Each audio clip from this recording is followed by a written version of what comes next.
Hi everyone, welcome back to Weekly Endeavours for, I think it's the 13th of October. Sorry, I've been away for a few days, had some personal shit going on, but I'm back now. Business will be as usual. Timecodes will be in the description for jumping to the other option, which will be Resources from the World. I'll start with Humanoid Daedra. Personally, I wouldn't do Patrolling Horrors, because one, in Imperial City, you will probably find 50 Humanoid Daedra before you find a few Patrolling Horrors, and two, with the Golden Pursuit, with the Wrathing Wall, there is no Patrolling Horrors options here. There are Humanoid Daedra and there are foes in Cold Harbor. Also Bestial Daedra and defeating enemies. So you will get these done far quicker through this option for the weekly than you will trying to focus on this one. So I'd say just don't bother. Now, that being said, Cold Harbor is definitely the best option for Humanoid Daedra right now. Because in the Village of the Lost especially, the public dungeon has shit tons of Humanoid Daedra. I mean, a lot. The problem is, everybody else knows this, and they are currently in there. Unless it's like the opposite of prime time where everyone is asleep, you will come in here and you will likely not see anything because everything's already dead. And you're waiting for it to respawn. So maybe you'll be able to get this as an option, but I don't suggest it right now. Maybe wait till later, till everyone's like mostly done their Gone Pursuit. But yeah, right now it's a bit of a mess. But this is without a doubt the quickest way to get this done, because there are so many Humanoid Daedra in here. It is unbelievable. So I'll link a video in the description for a tutorial on home tours. If you haven't been to Cold Harbor before, you can use Cold Harbor Surreal Estate to get there.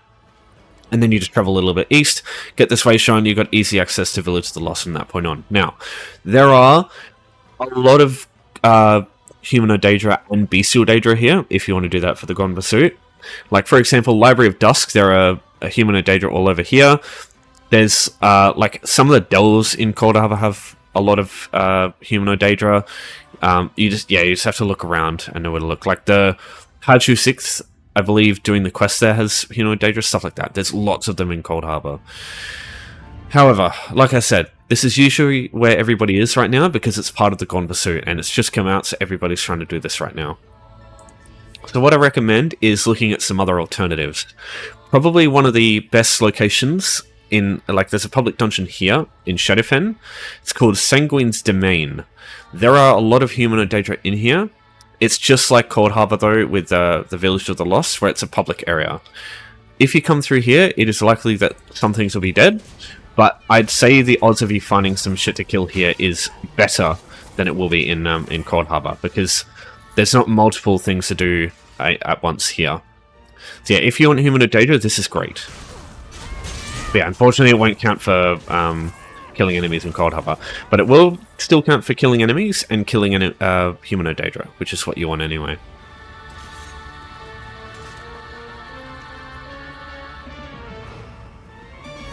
So again, home tours, if you haven't been here before, you've got ample domicile over here you can travel to.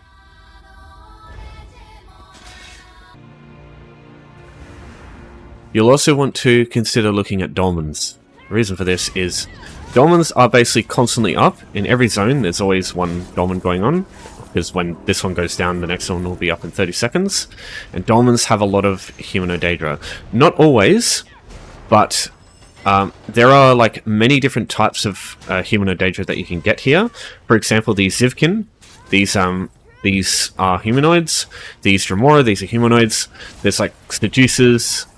There's some. I think those are the ones. Oh yeah, there's also Zivalite.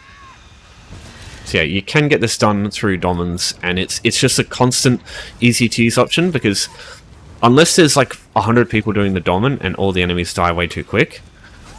You can use this to just get lots of enemies at once, because there's always like heaps of enemies that you can just do a quick tap on, because you don't need to kill them, you just need to have hurt them.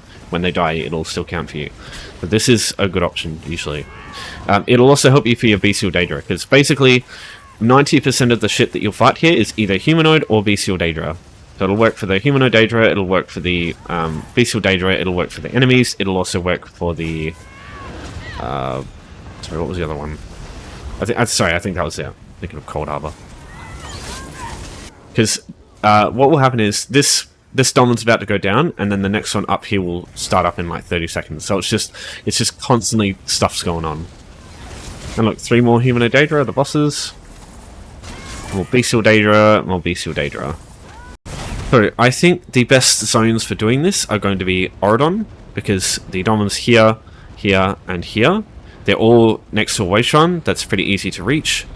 I would use, if you don't have all the Dolmens, I would use Barbed Hook, Private In-Room, or Matisse and Manor through home tours, and then just come up here, get this Wayshrine, come up this way, up this road here, go around here, or through Toronan, because this has Bestial Daedra in it, if you want to do that. And then First Hold is over here, and that's the other one. Alikit Desert is usually the one everybody goes to, because you got this one here, next to a Wayshrine, this one here, next to a Wayshrine, and then this one here, next to a Wayshrine. They're all really close. The only problem is getting to this one here can take a while. Use House of the Silent Magnifico, go through the water here. That's usually the way I go to get there. But the other two have a house you can use as home tours to get there pretty easily. This way, and then this one down here. I also like Deshaan, because Mother Sorrow is a jewelry set you can get here, and I like using that on some of my characters. Bit outdated these days, but yeah, it's a good thing to try and get. These Dolmens here, they're all close to Wayshrines. This one over here is probably the longest, but it's not too bad. And then this one over here, again, home tours. This house here, and then this one's pretty close to Wayshrine that you start as soon as you enter the zone. And you've also got Velothi Reverie.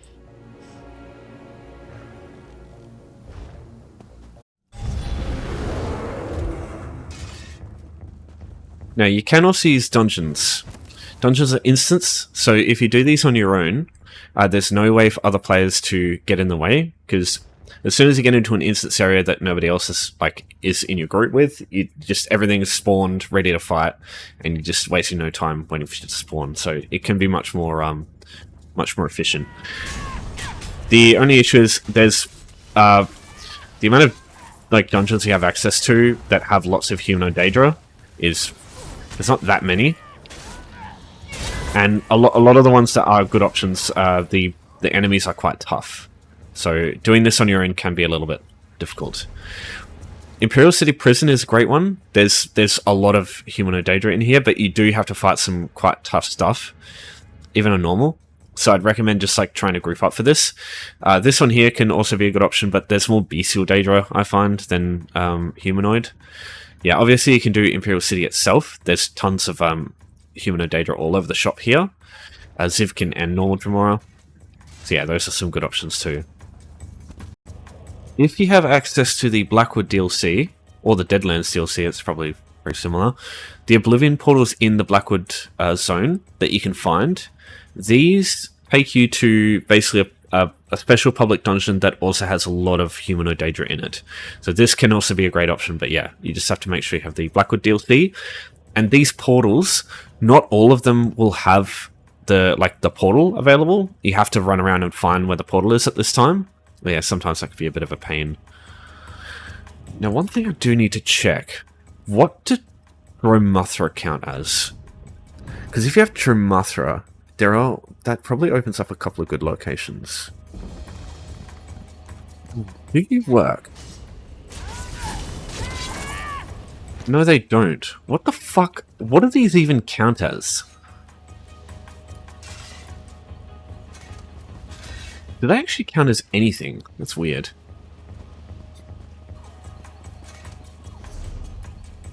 So the only thing I'm not actually sure about is with Solstice, right? The siege camps. I don't know if it's just worm cult enemies that you get and undead shit, or if it's actually also Humanoid Daedra and the like. If anyone knows, let me know. I'm not going to get the DLC. Don't feel like it's a good enough deal for me buying it for fucking still $50 or $60 or whatever it is Australian, even though it's on sale. I just I haven't been very happy with ESO these past few years, so I'm just not really okay with it. But yeah, if anyone knows, let me know, and I'll confirm that in the comments or something. Alright, so the other option is harvesting from the world. Now, this will likely be easier to do, or just more reliable, because probably a lot more people are going to be doing the Humanoid Daedra option.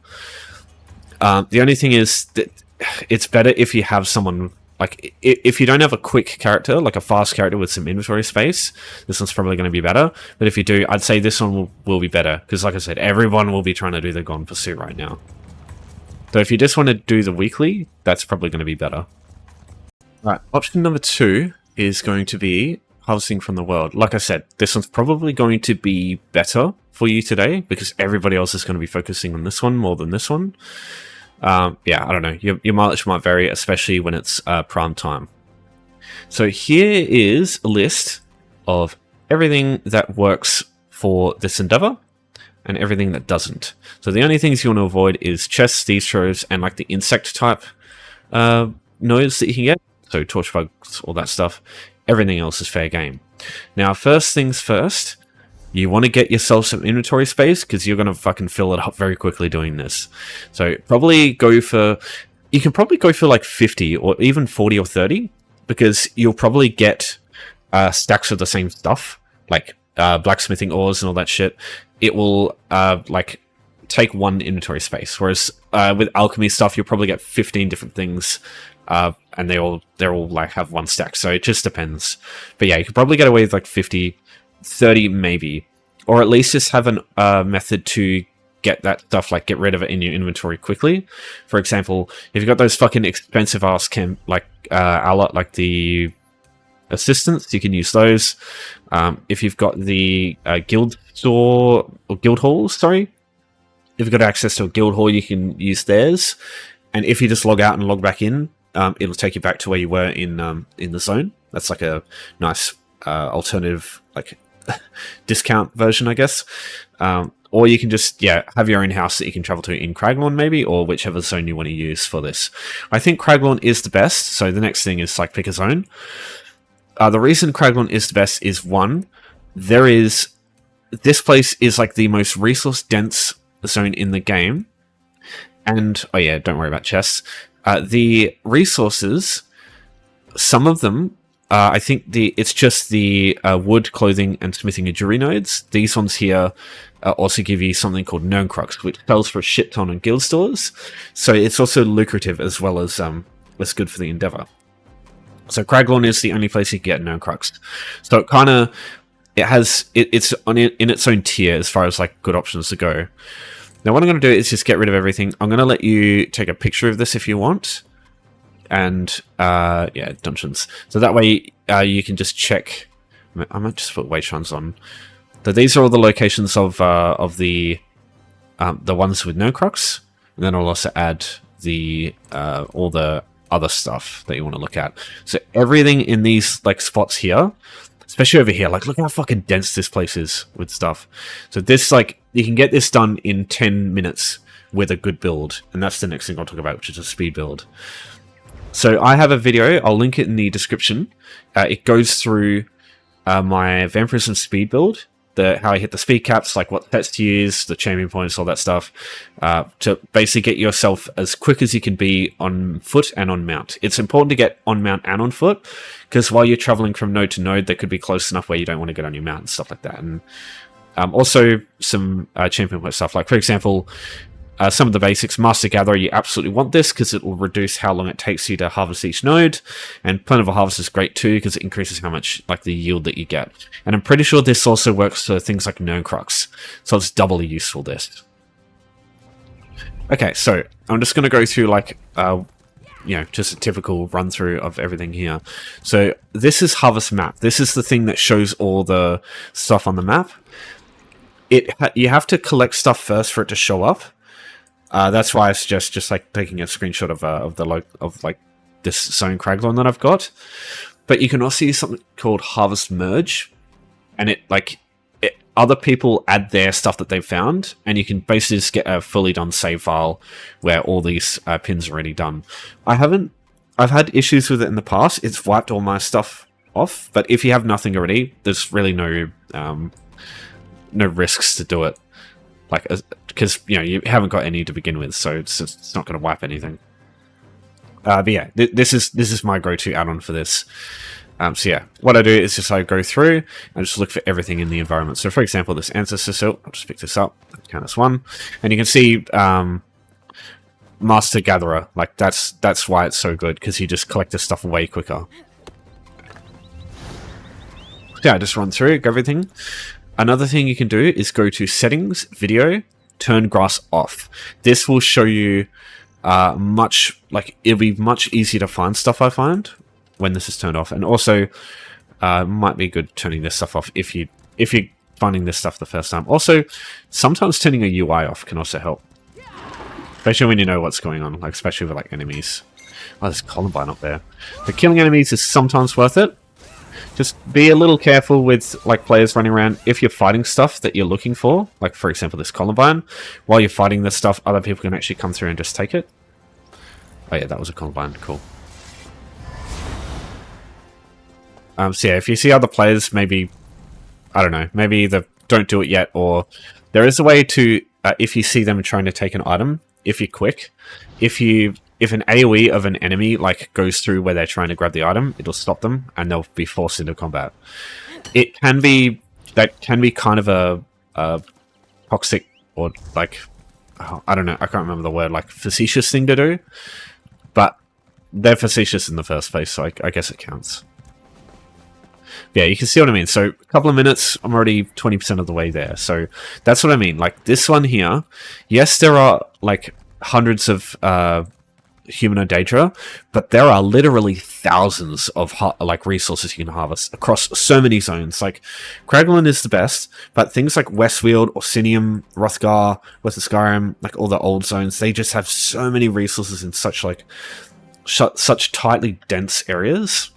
And yeah, you can get this done super quick by using nodes. But yeah, like I said, stuff like insect nodes don't actually work for this. So keep that in mind.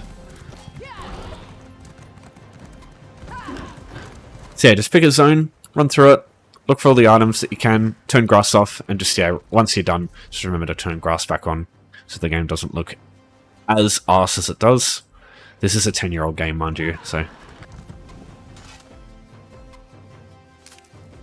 Another Columbine. Alright, I think that's enough information for the weekly.